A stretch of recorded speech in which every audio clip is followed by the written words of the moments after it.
Good afternoon. Black to Passion World Radio Network. Extra, extra, read all about it. Even MAGA is giving up support for the current president. What to say?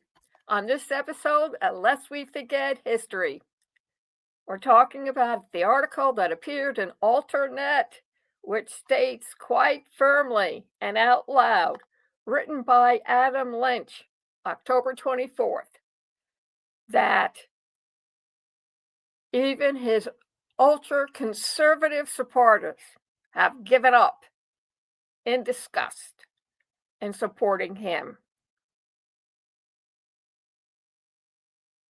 What to think?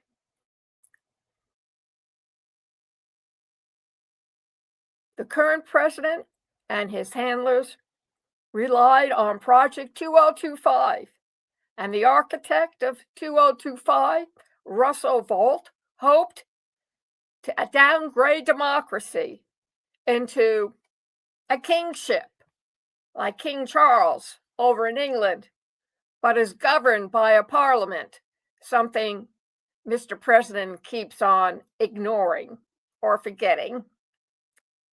But somehow it's not happening, and even hardline critics are getting depressed. The New Republican writer, Virginia Heffernan, said that Vought must be able to tear down democracy quickly before American citizens realize what's happening.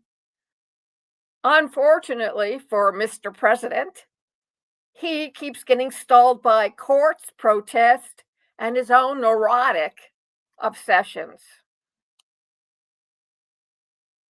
Mr. Musk's stick managed to cut from the federal budget only about 5% of the $1 trillion in cuts that the big man promised. Heffernan said, and I quote, "Since then, Vought, with his stealthier tactics, has proven unable to fully demolish the rule of law. Of the 470 legal challenges to this administration, a significant number have been filed against Dodge, DOGE, and OMMB. Since April, Mr. President has signed only 66 EOS, and only one so far this month. Project 2025 has achieved fewer than half of his objectives. Yay, good for us." Heffernan said Vought planned to dismantle, quote, "the policy plans and preferences of a radical, supposedly woke faction of the country.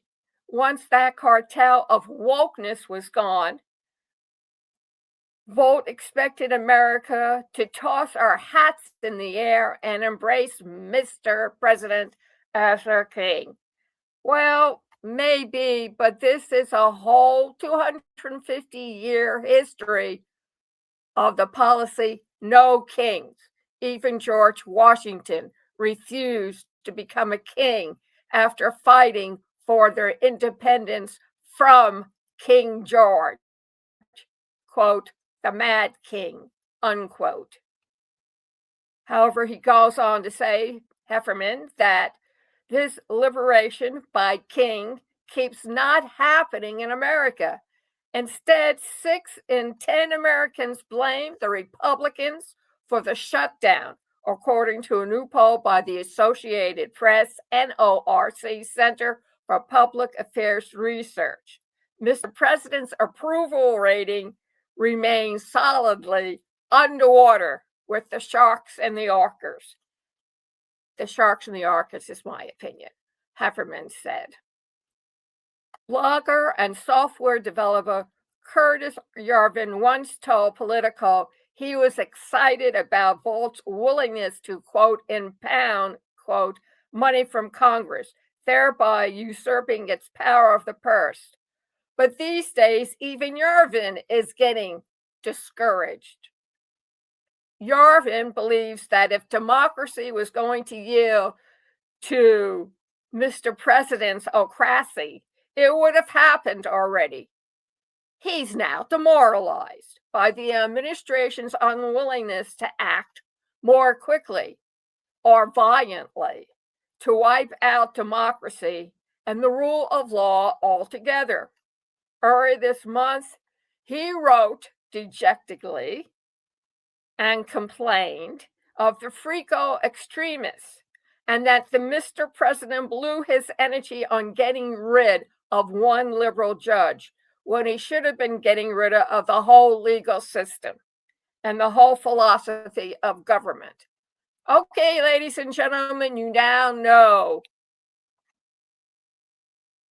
what Mr. President has. Yarvin is now so panicked about the upcoming Democratic victory in Congress and the coming liberal vengeance that he plans to leave the country. Oh, as a dedicated American, loyal to the core. And he's also, in my opinion, throwing a temper tantrum because things aren't going as planned. Do we really want him involved in our government at all? I don't think so. The moment for the dark Enlightenment revolution has passed, Hefferman said. Meanwhile, get in line. The opposition to the current president is growing, which Hefferman says includes Democrats, progressive, mass mobilization protesters, and rank and file Mr. President disapprovers, meaning at least 50% of us. Come on, what did he think was going to happen when you train ruffians out to suppress your own people, just like in China, formerly known as Red China, that sent tanks, combat tanks into Tiananmen Square to mow down their protesters. History doesn't forget. More surprisingly, the GOP showfolk are now gunning for this present administration. Georgia Representative Marjorie Taylor Greene won't stop hammering the Republican Party.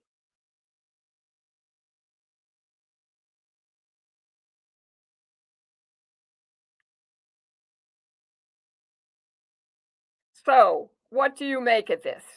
I can tell you what I make of this. But here are some of the reactions that people have had to this article. Number one, we deeply regret these errors. The current administration, DOJ, admits it submitted false information to the court. House leaders torches Mr. President's out-of-control press secretary. Conservative legal scholar dismantles sheriff's arrest of ex-cop who posted anti-Kirk message. Who does this? Only in a dictatorship, only under an empire, only under a king, under Peter the Great, under Hitler, under Mussolini. Is that what you really want? Because when they ran out of victims, Mr. Mega, they came after you. Or let me refresh your memory. Come in. Go watch the movie The Boy in the Striped Pajamas and see what happens to the commandant in charge of that concentration camp and his son. I won't tell you what happened. Watch the movie. And then after it's finished, you think long and hard. Thank you very much for joining us today. This is a team sport, collaborative. PWR Talk Network needs to hear from you. Contact us. Your comments, your opinions, what you think of the new format for the podcast, and most of all, what you want to hear, unless we forget history. Because If you don't learn from history, you are doomed to repeat it. And ladies and gentlemen and teenagers, you are indeed repeating it. Whether it's the glittering 1920s before the big financial ruin, where people jumped from tall buildings in the single bound and died because they were wiped out by the stock market, or lost our homes and headed west to California because the Dust Bowl took over and the soup lines were incredibly long. And yes, in the 21st century, we already have soup lines and parents running through parking lots toward their starving family, shouting, "Food, food, they brought food." And we keep saying, "Not in America, the wealthiest country in the world." PWR Network LLC at gmail.com. We're waiting to hear from you, and only you can make a difference for your great country, the United States of America.